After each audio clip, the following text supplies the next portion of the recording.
a normal life. It was designed to keep us safe. However, most of our fear only serve to keep us from realizing our true potential. If we start small, we can learn to face them and experience things in our lives we never thought possible. Title of the last speech is What I Learned from Skydiving. What I learned from skydiving. Please welcome Dallas Cooper to the lecture.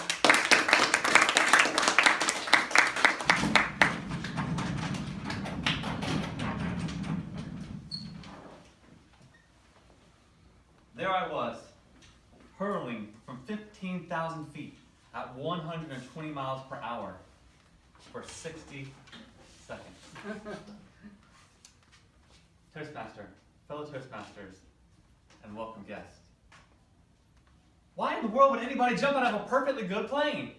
Can you please explain that to me? Well, for those of you who have done it, I'm sure you can appreciate the reasons why.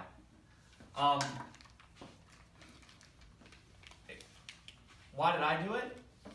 It all started about 90 days ago. I joined a mastermind group. And part of the reason I joined that group was because I want to stretch. I want to become comfortable speaking in front of people, so I also joined Toastmasters. And I wanted to get over my fear of heights.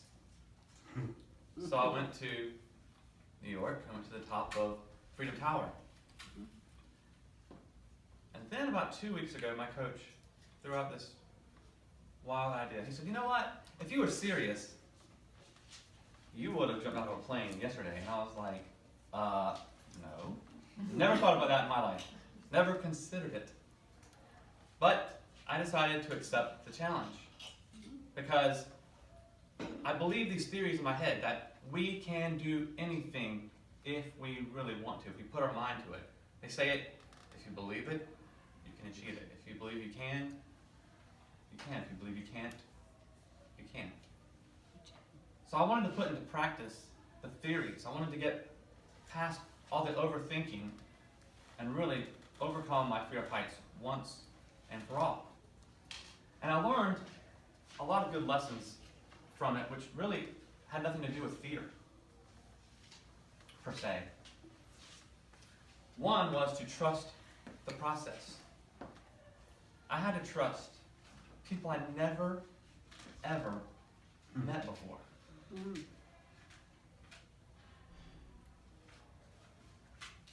I met my instructor, and 10 minutes later, I was going up in the airplane with him strapped to my back, getting ready to just jump out.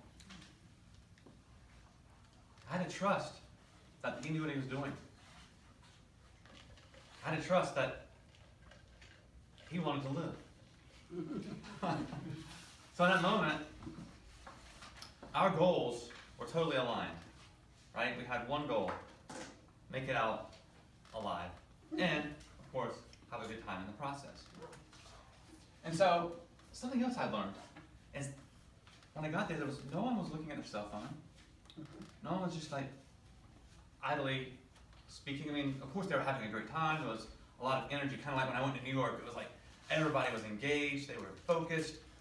They were there with a purpose and a common goal. And it was just amazing. I met this one guy. He'd been skydiving for 30 years. I said, oh, did you skydive this morning? I said, oh, yes, I did. Been doing it for 30 years. I'm not dead yet. He looked like a retired Top Gun. He had these pilot's glasses on. He was a cool cat. Another thing I learned was you have to delete things from your life that don't serve you. They made me take everything out of my pockets. My cell phone, my keys, and even my license, my driver's license. So it was like, metaphorically, I had to give away my identity. Of course, my wife was there, so I didn't have to give it to a stranger, but still, I had to give up all these things that were not going to serve me in that process, that would basically hold me back. Another thing I learned was there is no 95% in skydiving. 95% equals certain death. Now, somebody doesn't pack that parachute just right, it's not going to work.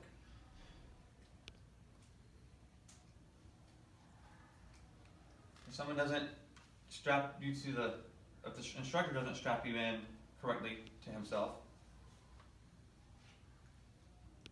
I don't have a parachute, so I'm not going to make it.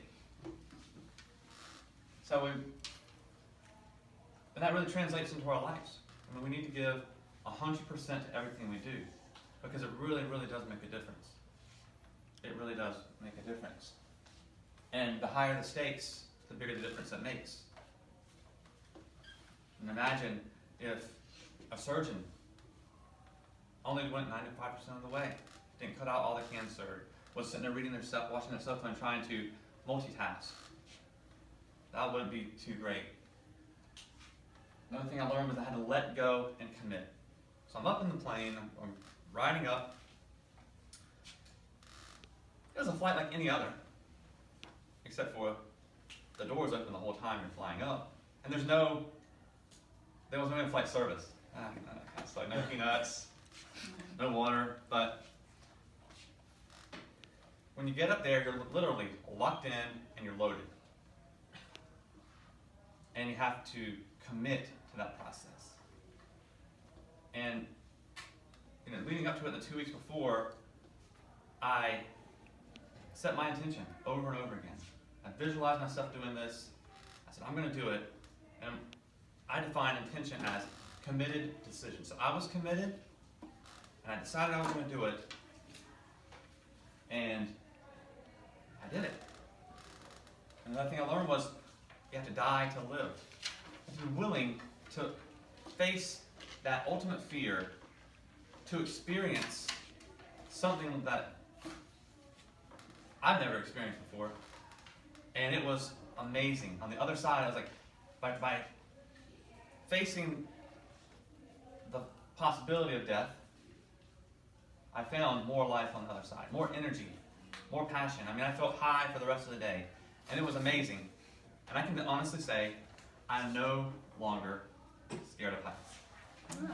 So I encourage anyone who hasn't ever skydived, it's a very, very safe practice, believe it or not, and you will never forget it.